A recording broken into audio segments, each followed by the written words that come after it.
Greetings, my dear friends, and welcome to another episode of Reading Epic Threads. I'm your host, Patrick Gunnels, joining you from Houston, Texas, this February 15th, 2025 at 10:51 a.m. Central Standard Time. I have one piece for you today, Prussiagate. Yes, that's right, I said Prussiagate. When Decades Happen, Part 1. And with that,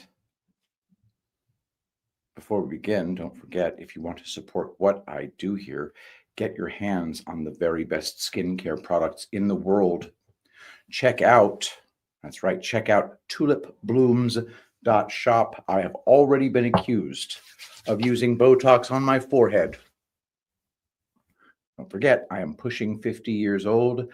I doused my face in castor blend several times a day. Go to tulipblooms.shop and make sure to use promo code Shapiro for 10% off.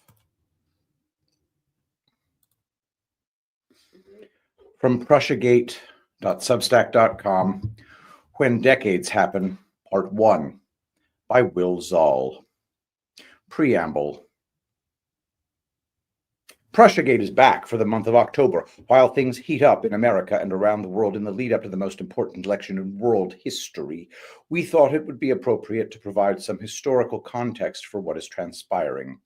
To truly understand the enemy of individual life, liberty, and the pursuit of happiness, we intend to provide our knowledge on who they are and where they come from. We will delve into the origins of their philosophical worldview, how it evolved, and how they apply their craft in today's civilization. We are going to explore the origins of liberal progressivism and how they infect their useful minions with a mind virus that seeks to destroy everything in their path in order to be unburdened by what has been. Enjoy. A curious credit score. Let's begin this series with a simple financial snapshot of the last 4 years of the Biden-Harris administration. In January 2021, the U.S. national debt stood at $28 trillion. At current trajectories, we can expect this to be approximately $37 trillion by the end of the year. Over the same 4-year period, federal tax revenue will amount to approximately $18 trillion. Therefore, the Biden-Harris administration will have spent around $27 trillion by the end of their 4-year reign. $27 trillion amounts to $81,000 per American citizen, or $206,000 per U.S. taxpayer. What has the average American received in return for the $81,000 spent on his behalf? The highest inflation rate since the 1970s, dramatically reducing the standard of living in America and diminishing their real savings. A dramatic drop in U.S. bond prices, which not only sent a few banks to the wall in the process, but also increased the interest burden of millions of mortgaged American households. The rise of living costs has forced many Americans to limit their discretionary spending habits, leaving businesses across the country no choice but to close down or declare bankruptcy. From The Independent, headline, store closures are rocking the U.S. market. Here's the restaurants and retailers shutting their doors. Many closures are the result of already struggling companies reaching their breaking points and declaring bankruptcy. Monday, June 10th, 2024.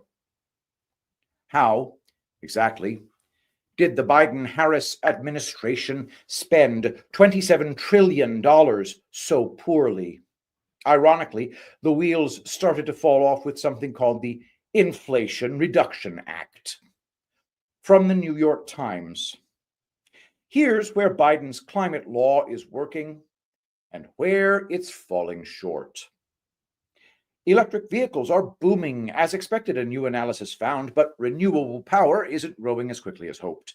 When the law known as the Inflation Reduction Act was approved in 2022, analysts predicted that it would help cut America's greenhouse gas emissions by roughly 40% below 2005 levels by 2030.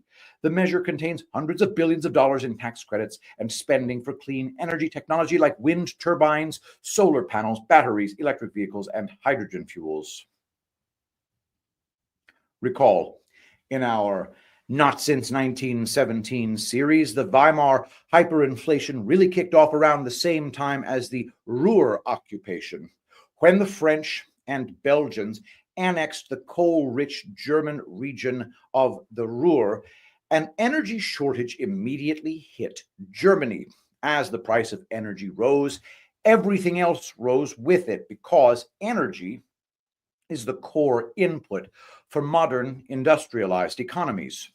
The German Weimar economy was already terribly mismanaged by a radical socialist government, but it was the 1923 energy shortage that ignited a hyperinflationary apocalypse that effectively destroyed the German middle class. Quote, in 1923, the market price for bread spiraled, reaching 700 Reichsmarks January to 1,200 May, 100,000 July, 2 million September, 670 million October, and then 80 billion Reichsmarks in November.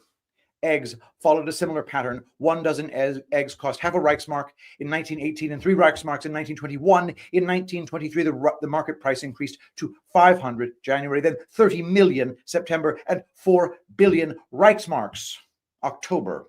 End quote. The Biden-Harris clown show obviously has not learned from history and appear to be making the same deadly mistake. Their policies and spending are all geared towards solving the illusionary issue of climate change. The Inflation Reduction Act works to dramatically increase the cost of energy and potentially unleash a Weimar-like hell on America. However, it is a mere drop in the bucket compared to another climate-based spending policy. While everyone was still in shock over the installation of resident Joe Biden in January 2021, it took only a few weeks for his handlers to put a fresh pair of adult diapers on him and get him to sign off on a landmark climate change executive order. February 4th, 2021, executive order on rebuilding and enhancing programs to resettle refugees and planning for the impact of climate change on migration. What has been the impact from this executive order? Firstly, let's look at what the Secretary of the Department of Homeland Security, Alejandro Mayorkas, recently blamed for the record number of illegal migrants entering America under his watch. Headline, Watch. MSNBC grills Mayorkas about record number of migrants entering U.S. last month. DHS Secretary responds by blaming climate change. January 3rd, 2024.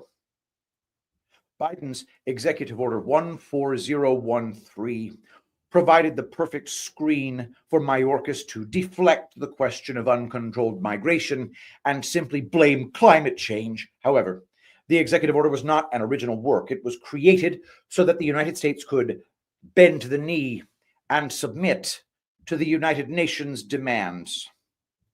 From the United Nations, headline, Global Compact for Safe, Orderly, and Regular Migration. The Global Compact enumerates 23 objectives for state action bolstered by specific commitments that seek to address challenges related to today's migration. The GCM commitments and actions can be seen as a guide for states to meet their human rights obligations when designing migration governance measures to reduce the risks and vulnerabilities migrants face at different stages of migration. End quote. The 23 objectives for state action is effectively a list of orders that member states must carry out as a means to maintain their membership status within the United Nations. However, for the UN, there is a certain type of migration that is not only unavoidable, but admirable. From the UNDP, migrants can be climate action champions. December 18th, 2023. When we think of migration in the context of climate change, it is most often in relation to the thousands or even millions of people displaced by extreme weather. The numbers, while true, only paint part of the picture. What is lesser known is the fact that migrants are playing a vital role in building resilience and adaptation to climate change, while also contributing to sustainable growth and an economy that is not based on fossil fuels and overconsumption of natural resources. on the climate crisis front lines. End quote. So, when we take another look at Mayorkas's nonchalant response to the question of illegal immigration into America, he is simply parroting and supporting the United Nations and carrying out the executive orders that were signed off by this president during the first few weeks of the Biden-Harris administration. Nearly 4 years later, this radical and unprecedented wave of illegal immigration into America is championed by many politicians who have bent the knee to the UN.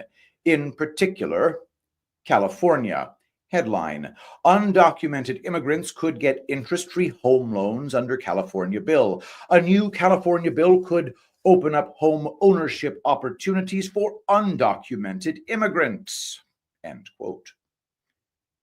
As politicians gain UN brown nose points by providing illegal immigrants with legal identities, hotel lodging, cash payments, healthcare, food stamps, and the right to decent work, the average American has been forgotten and is struggling to make ends meet.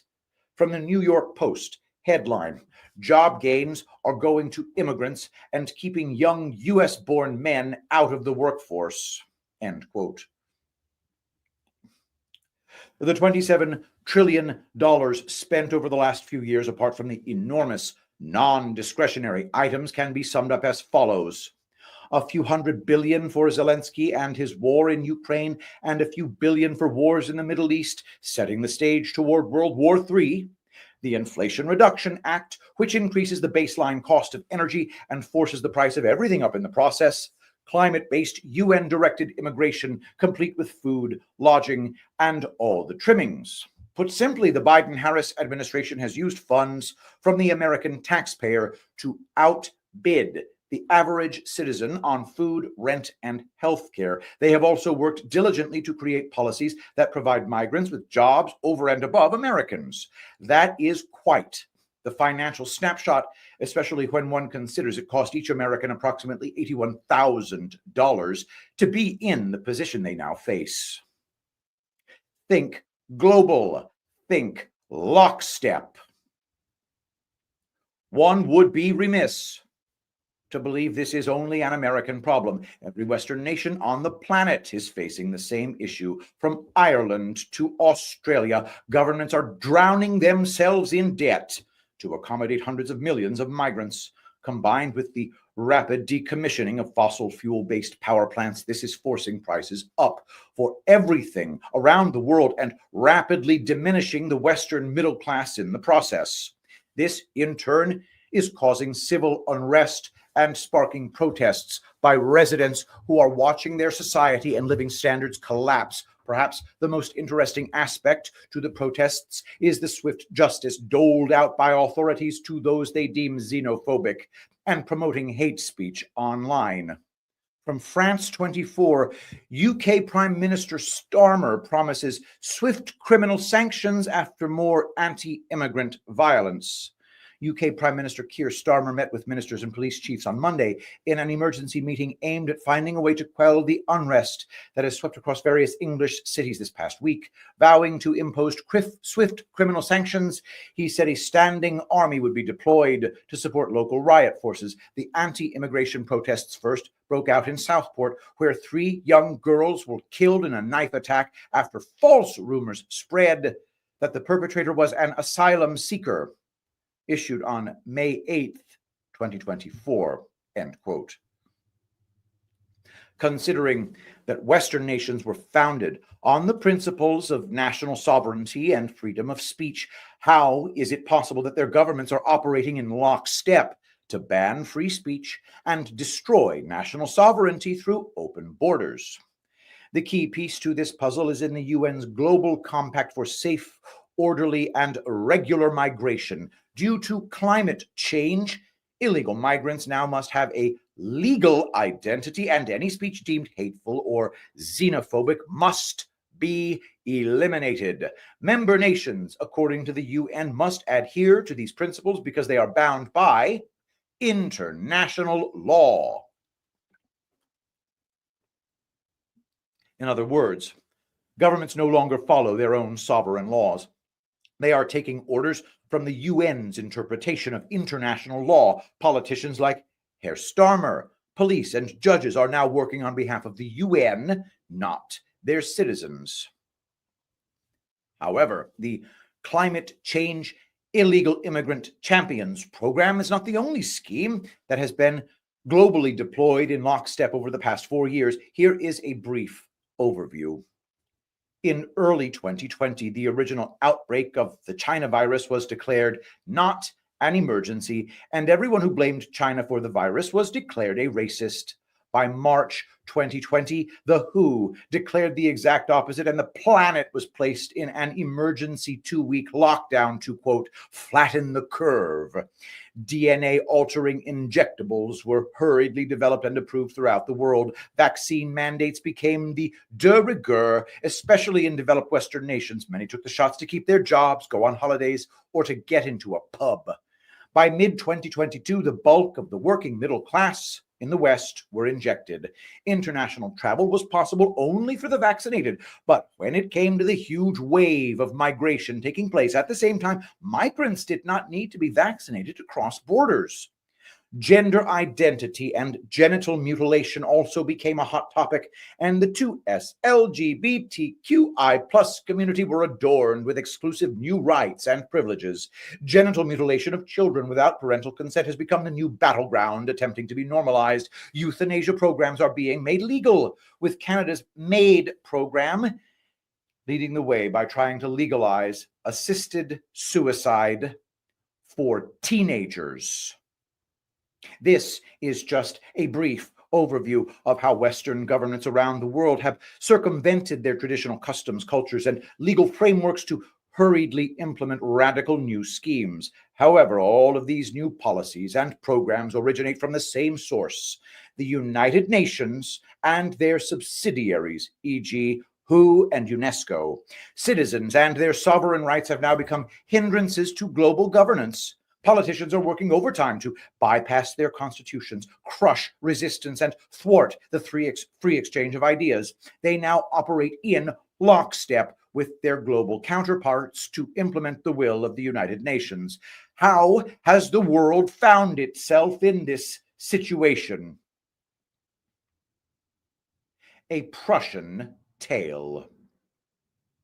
To understand the present, we can look back to history for data points that rhyme with our current situation. We learn from history that we do not learn from history. Georg Wilhelm Friedrich Hegel. Hegel is an important player in the Prussiagate series. He was revered by his followers who blindly followed Hegel's philosophical worldview. His work was not original, but more of an expression of what Frederick the Great cultivated during his reign. Frederick's intellect, love for Prussia, and military genius transformed his kingdom into a European superpower. Hegel's philosophy provides valuable insight into the thought processes behind Prussian autocracy. He developed the concept of dialectic idealism, in which ideologies must literally clash in order to progress to a new synthesized ideal. Eventually, the world progresses through a series of cataclysmic ideological battles towards a single, one world, perfected ideology. This concept gave rise to the justification of war on the basis that the empires who conquer the world progress humanity toward an ideological utopia. War is progress, peace is stagnation. Georg Wilhelm Friedrich Hegel. Hegel merely defined existing Prussian political philosophy.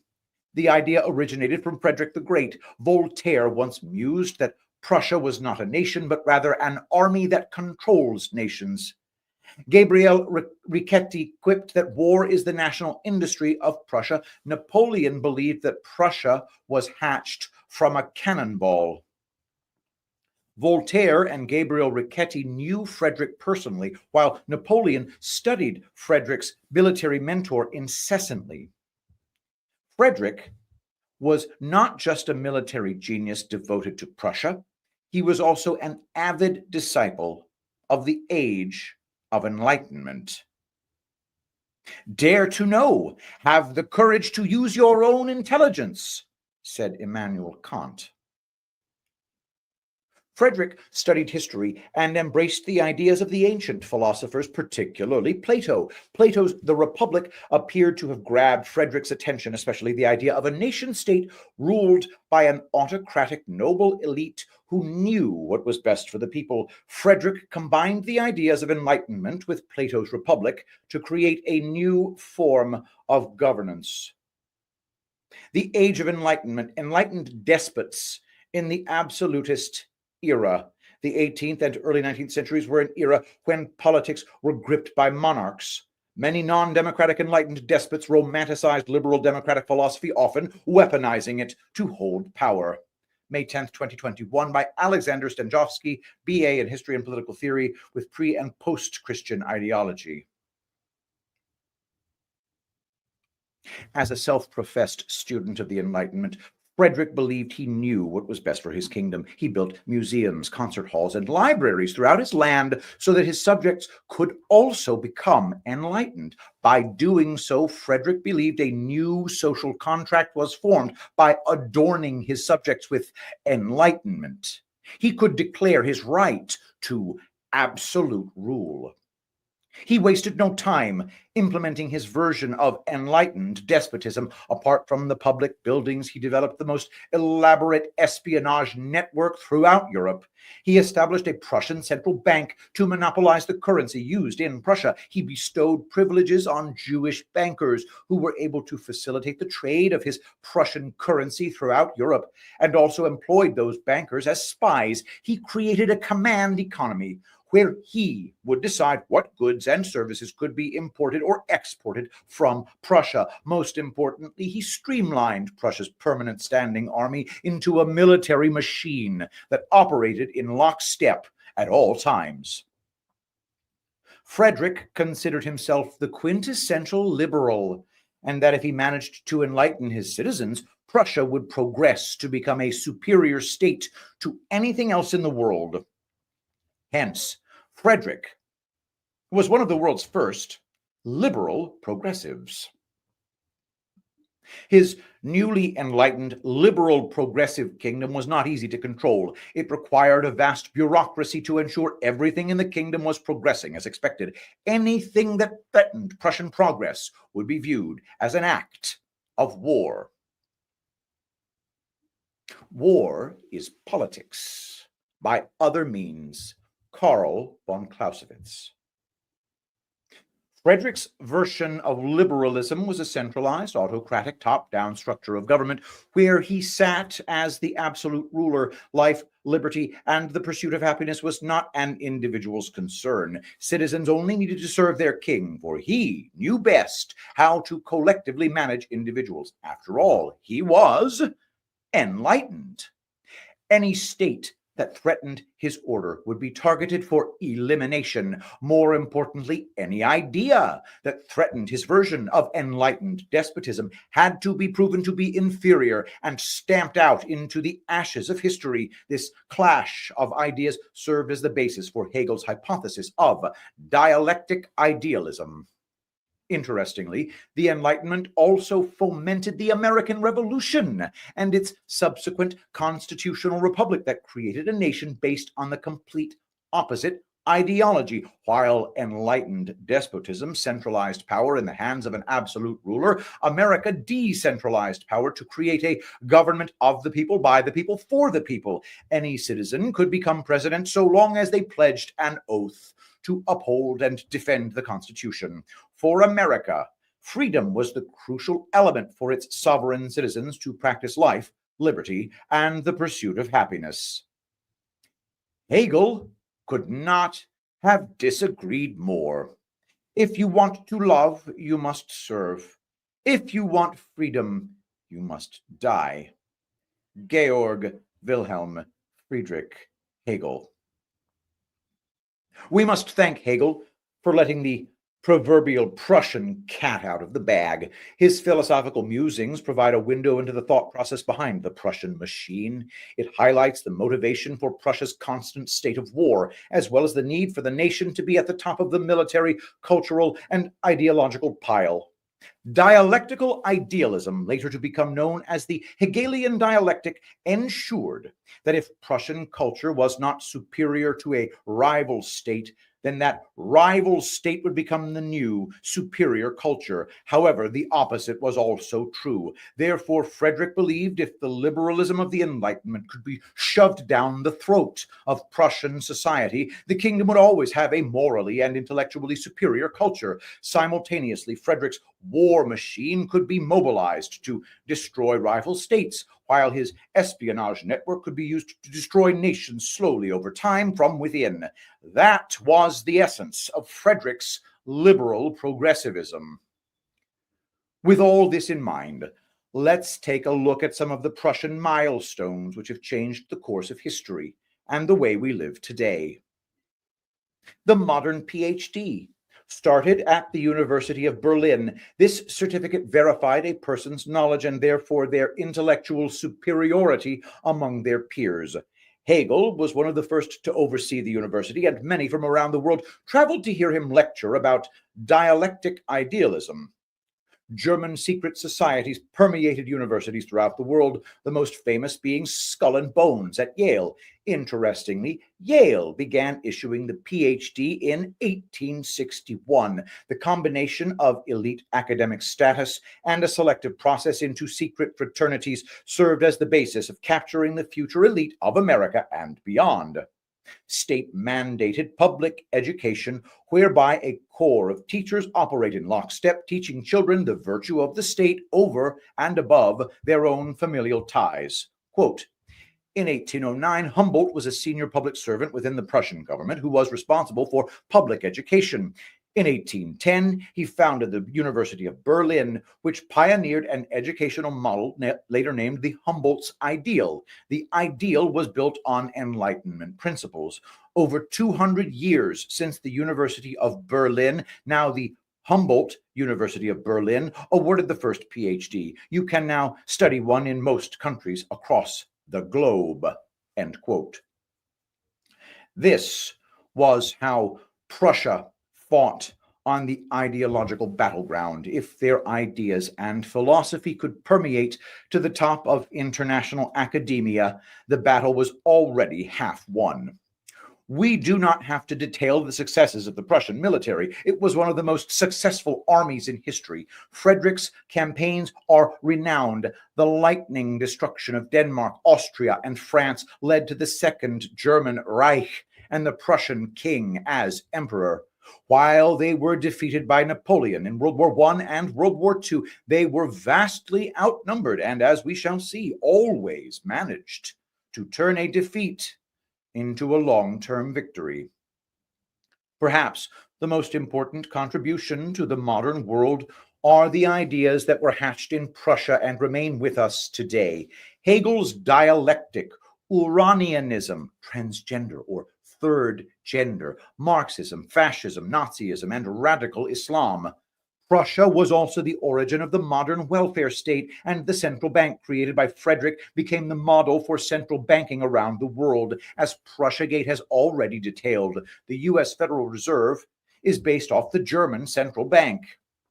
Without question, Prussia has had enormous influence over how we behave today. Not only have their philosophical principles gradually infiltrated the world's largest institutions, but the ideological battles fought since the 18th century have culminated into the biggest turning points in modern history. And yet, Prussia is the forgotten empire, a rarely mentioned topic and even rarer subject in history classes or on the internet. How did Prussia become so invisible? After World War II, the Allied forces decided to officially abolish the state of Prussia. Signed in Berlin in 1947, Control Council Law Number 46 liquidated the state of Prussia and distributed its provinces to British, American, and Soviet control. Therefore, the Prussian state is no more. However, we also know that Prussia was never a nation, but an army that sought to control nations. A few years before the abolition of Prussia, a new, powerful institution was born, the United Nations. This is where the two parts of our story begin to merge. How to control nations.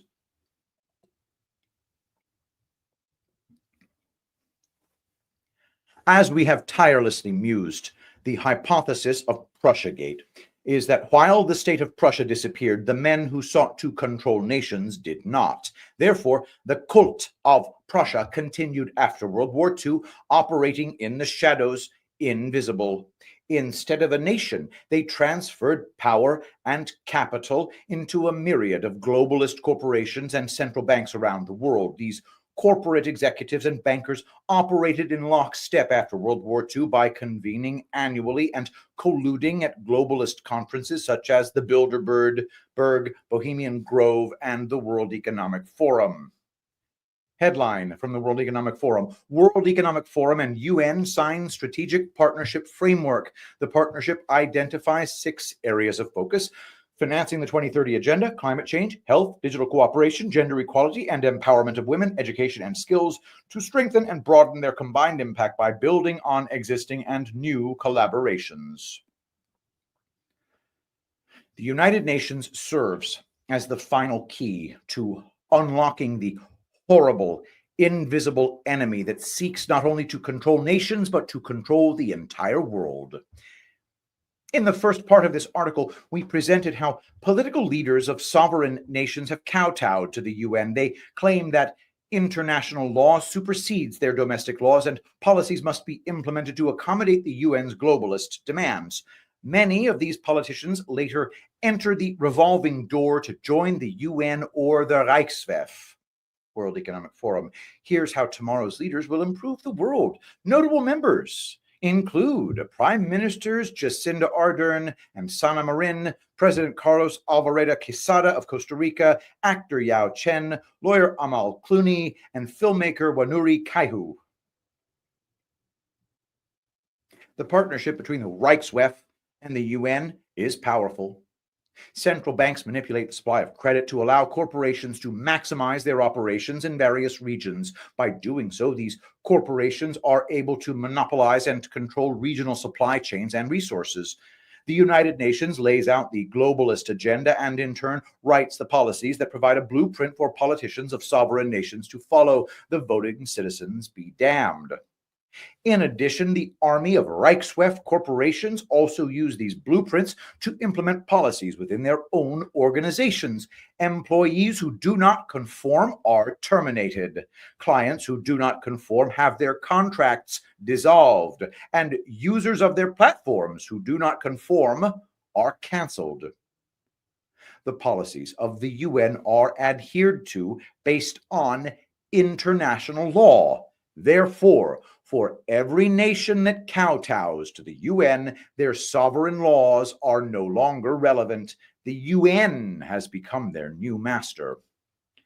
A centralized top-down structure of government where unelected bureaucrats sit at the top as absolute rulers.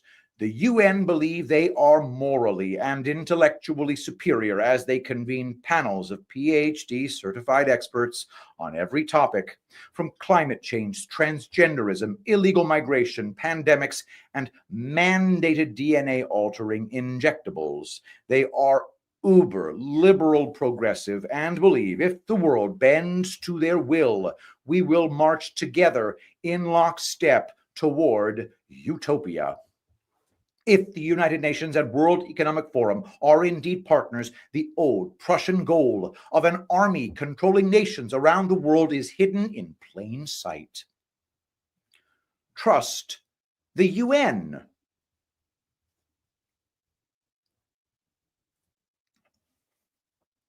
The union between the UN and the WEF serves as a global benevolent dictator, a quasi form of governance that forces nations to operate in unison. However, the problem of sovereign nations still exists. It is simply by international agreement and coercion that countries follow UN organizations like the WHO. If the citizens of a nation were to suddenly wake up to the rigged game, a populist uprising could occur, and that government could redeclare their independence and turn their back on the UN. Declaring independence could become infectious, and nations around the world might soon follow. If this were to occur, a great awakening would serve as a death blow to the one world utopian government dreamed of by Prussia centuries ago. It would be the end of the new world order. Therefore, before such an awakening occurs, sovereign nations would need to collapse entirely so that their government laws and treaties evaporate. If that were to happen, the UN and its army of WEF corporations could be the savior at the ready and place the ungoverned territory under UN control. This is not a fanciful conspiracy theory. Recall in our previous article about prions and the UN's simulation of disease X, the pedophile Gajdusek discovered prions in the brains of dead children and then injected the infected brain milkshake into chimpanzees to see if it could be transmitted. Where did he retrieve these dead children's brains? New Guinea. At the time, New Guinea was not a sovereign nation, but a territory controlled by the UN. Quote, after World War II, PNG, Papua New Guinea, is administered by Australia as a single territory as mandated by the League of Nations and United Nations Trust Territory. End quote. Not only were prions extracted from the UN-controlled territory, Gajdusek managed to also adopt dozens of young boys from the region. He legally migrated them to America, where he and his friends systematically raped them for decades. The New Guinea experiment serves as an important historical precedent. The territory did not have any established government, and as soon as the UN was formed, it placed the land into a trust territory. Quote, in 1951, a 28-member legislative council is set up by Australia, as well as a judiciary and public service, end quote. Back then, Australia was a sovereign nation with a modern and sophisticated constitution. The delegation of a legislative council would most likely have adhered to their national legal system. With this structure, the UN partnered with the Australian government to manage New Guinea through a council. Today, the UN has partnered with the Reichswef, and they already have the councils ready to go. Headline: Global Future Councils. The World Economics Forum network of Global Future Councils is the world's foremost multi-stakeholder and interdisciplinary knowledge network dedicated to promoting innovative thinking to shape a more resilient, inclusive, and sustainable future. End quote. It may sound fanciful to correlate the administration of post-World War II New Guinea to today's modern, technologically sophisticated global world. However, let's consider what might happen if a modern sovereign nation were to fail. It could happen through financial collapse, famine, plague, war, or revolution. After Victoria Nuland's visits to Pakistan, Bangladesh, Sri Lanka, all of those nations are now embroiled in revolutions and government overthrow. After Victoria Nuland's visit to Ukraine in 2014, the Maidan Revolution overthrew the duly elected government, which eventually led to the installation of Volodymyr Zelensky. When nation states fail, a power vacuum ensues. Power-hungry parasites flock to the region to secure what remains of the supply chains and resources and look to install their enlightened version of governance over a decimated population. Revolutions destroy nations, including their laws. Post-revolution, if these nations could be placed into UN territory trusts, their sovereignty and right to govern could be replaced by administrators, whereby international law could be permanently installed. The UN already has the agenda, think tanks, and legislative ability for one world global governance. The WEF already has the councils ready for a global future. The corporate army, we term Reichswef, already have a monopoly on most of the world's supply chains and resources, and the globalist executives to employ and deploy labor around the world. All that is needed is the collapse of nation states around the world, and the UN Territory Trust could gobble up most of the Western world, ushering in a new world order. For that to happen, there would need to be some kind of worldwide revolution. The science of revolution.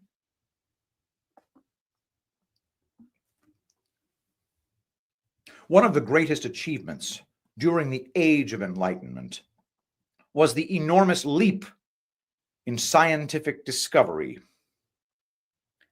Headline: The Scientific Revolution. The Enlightenment grew largely out of the new methods and discoveries achieved in the scientific revolution. End quote.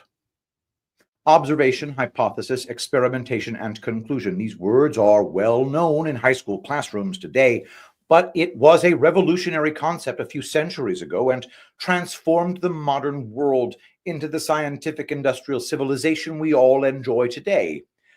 Man began to question the world around him and develop cause and effect theories to explain various phenomena. The experiments required more and more sophisticated instruments and methods to try to prove or disprove the latest theories of the day. When man questioned, groundbreaking inventions soon followed. Our planes, trains, and automobiles transformed economies, as did the discovery and production of ammonia from the air. To make these observations, we needed real-world data points, things that we could detect, and our brains worked to build cause and effect relationships all over the place. When the French Revolution destroyed the powerful French monarch seemingly overnight, a venomous new set of data points were revealed. If revolutionary theory could explain how a nation's citizenry could turn on itself and tear down everything in an instant, empires could be destroyed from within. A revolution could become the most potent weapon in an army's arsenal. Harnessing the power of the people to destroy their own culture was a megalomaniac's utopian fantasy, and Prussia wasted no time in trying to understand how the French Revolution transpired. Hegel was the first to theorize the situation as a cataclysmic clash of ideologies. The French royalists versus the enlightened French philosophers espousing the virtues of égalité, fraternité, liberté could not be more polarized. The wealth inequality between the nobles and the people added fuel to the social fire. The people were gradually believing that their terrible existence was the result of inequality. The only way to solve their situation was to take from the rich and wipe out the bastards in power who had created the situation in the first place. In other words, the French Revolution was ignited once a critical mass of people began to believe communist doctrine.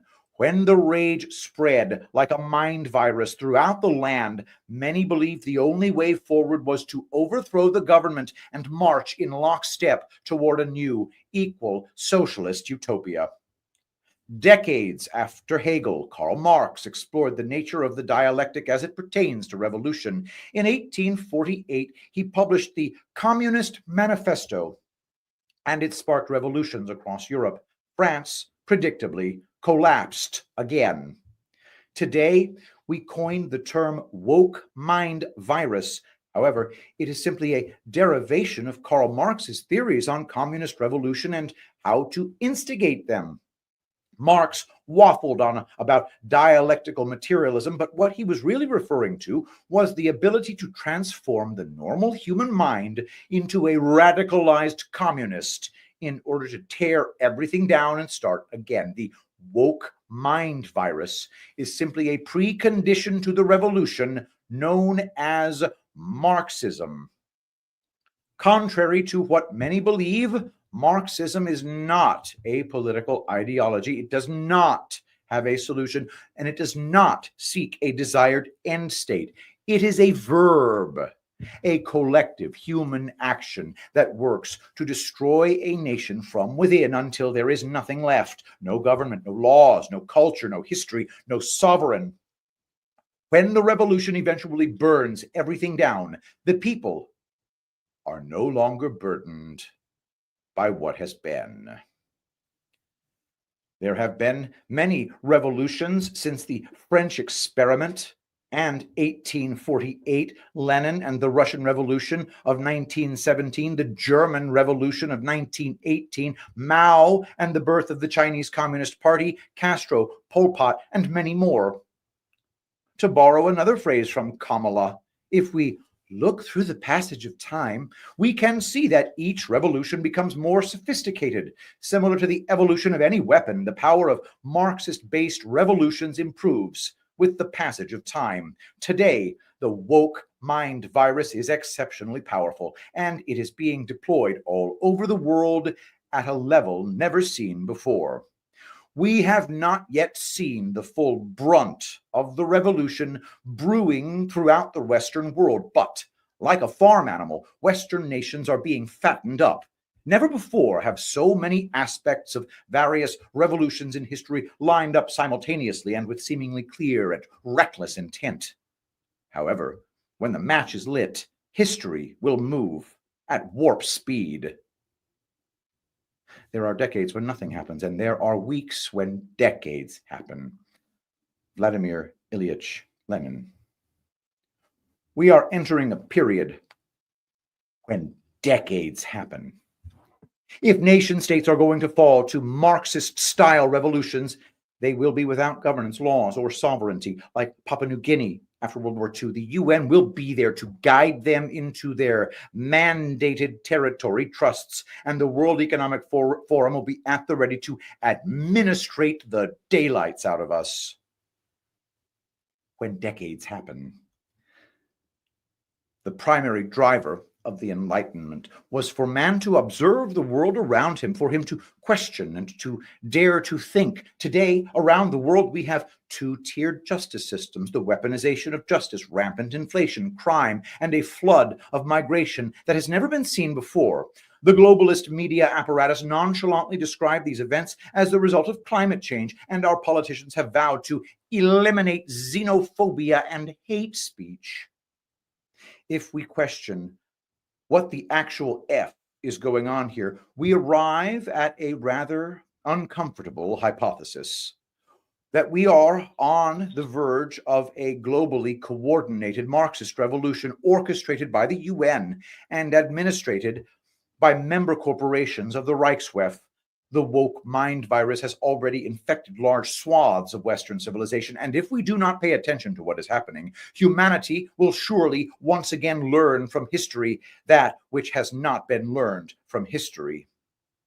Many notable social media pundits are already sounding the alarm about the pending communist takeover of the West. President Trump is also holding nothing back on what will transpire if Kamala is installed as president and initiates the unburdening from what has been. However, this is not an American problem. It is worldwide.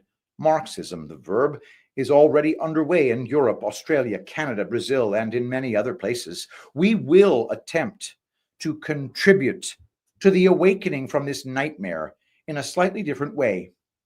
In the lead up to the most important election in modern history, we hope to provide insight into the deranged mind of Marxists and how they managed to succeed in the art of revolution, the origins of their ideology, as well as their purpose, method, end state. We will explore various Marxist revolutions throughout the past few centuries, the nightmarish societies that followed, the hundreds of millions of lives lost, the brutal gulag-style crackdowns, and the empowering of former prisoners to administrate the non-criminal population. We will also look at the philosophical underpinnings that allowed those infected with the deadly mind virus to go along blindly with the complete breakdown of their cultural heritage. We will find that as Lenin, Stalin, Hitler, Mao, or Pol Pot systematically destroyed the history of what had been, many people were simply building an Epicurean garden in their mind, pretending nothing was happening and hoping that in the near future someone or something would deliver them toward utopia. We will extrapolate and overlay those data points to the world in which we all live today. At the end of the journey, it is up to each person individually to determine the nature of his own reality. In the land of the blind, the one-eyed man is king. Desiderius Erasmus. At the end of this series, we provide our personal insight into what could be done to stave off the Marxist plague. Lenin provided great inspiration for those who wished to revolt and destroy the beautiful creation that is Western civilization. When we understand the mind of the enemy, we will know their strength as well as their weakness. When it comes to Marxists, they are exceptionally weak. The research for this series has been dark and uncomfortable. However, there is a shining light at the end of the tunnel whereby everyone can contribute to the destruction of the most horrendous invention in history. When we are finished, we not only hope that they will not be able to walk down the street, but that their ideology is soundly defeated and swept away into the dustbin of history. To be continued. And here we are, back in the world of Prussiagate. Quick message about chemtrails. He said something that really hit home about this phenomena of chemtrails. Manganese will make you kill your mama. How much manganese are you spraying in my neighborhood at night while I'm asleep? Military and some commercial jets have been fitted with huge barrels of at least 49 different kinds of documented chemical poisons. Barium is toxic to all mammals. Aluminum is known to diminish kidney function and destroy brain cells and cognitive function. A problem, a serious problem. Patent number 5003186 describes cooling the Earth with metal oxides sprayed into the stratosphere. And I thought, well, geez, this is what I do for a living. I was finding tons and tons of large quantities of aluminum, barium, strontium in the forms of oxides and sulfates. Instead of protecting the people, we are poisoning the people. Detox and prevent heavy metal poisoning. www.epicminerals.net. And that's promo code Shapiro if you want to support what I'm doing here. The zeolite extra spray, the colloidal silver extra spray, both infused with humic and fulvic acids, powerful defenses against the toxins of this world. They flow right out of your body, radically reducing the number of times you actually get sick. You cannot beat it. Don't forget also castor blend, tulipblooms.shop. Seriously, we have made castor oil amazing. This stuff is 40% castor oil, but it's not sticky at all. tulipblooms.shop for that. Thank you so much to everybody for watching. Where the hell is my Trump pen? It's been around. I don't know. Well, the Trump pen's coming next time. It's nice to be back in the Prussiagate fold. I'm going to figure out how to get this all covered over, as I know it looks terrible, but this is the angle I need to have my camera at. Anyway, thank you everybody for watching. Tomorrow I will be doing the next Prussiagate. You are watching this in the time frame of 9 p.m. Eastern all the way till about 10 p.m. Eastern. Right after this show, go over to Badlands Media. That's right, go to Badlands Media where we will be doing the Devolution Power Hour. So check that out on Badlands Media. And in the meantime, let us pray. Saint Michael the Archangel, defend us in battle. Be our protection against the wickedness and snares of the devil. May God rebuke him, we humbly pray. And do thou, O Prince of the heavenly host, cast into hell Satan and all evil spirits who prowl about the world seeking the ruin of souls. Amen. I love you all. Thank you so much for being here, and I will see you tomorrow.